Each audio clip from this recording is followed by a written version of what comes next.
We recently had the floor of the cottage redone.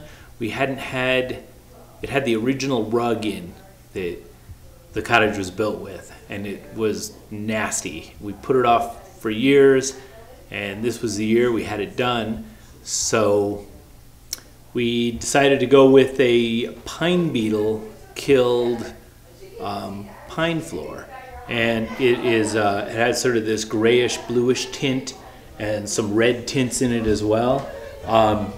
It was considerably cheaper than a hardwood floor, and it has a really nice rustic look. And I think as it wears, it'll just be more rustic, like a ranger cottage. Also, we like the fact that it's essentially recycled. These trees were already dead, and they don't use them for, I get the idea they have a lot of beetle killed trees in certain parts of the state. So we were really happy to use some of them for our flooring in here. We think it looks fantastic. People ask us a lot about pine beetles, usually after they come back from Winter Park or Steamboat Springs. Everyone's wondering if it's, if it's going to happen here and that kind of thing. Blue is caused by a fungus that the beetles leave behind that makes the wood turn blue inside. We always have the pine beetles around here.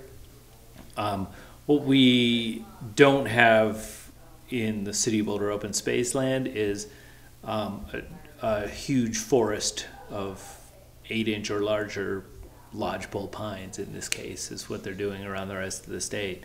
So it hasn't been anywhere near as dramatic as it has in Summit County and Grant County.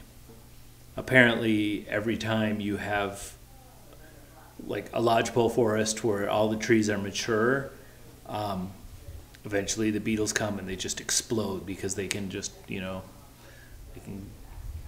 can grow up and fly around, and everybody gets a tree, and they go in and lay their eggs. And we'll have maybe a dozen trees here in the Boulder open space land, a dozen or 2 dozen killed every year by pine beetles. It's just part of the cycle. But when you have a huge area that's all the same, there's nothing to stop them.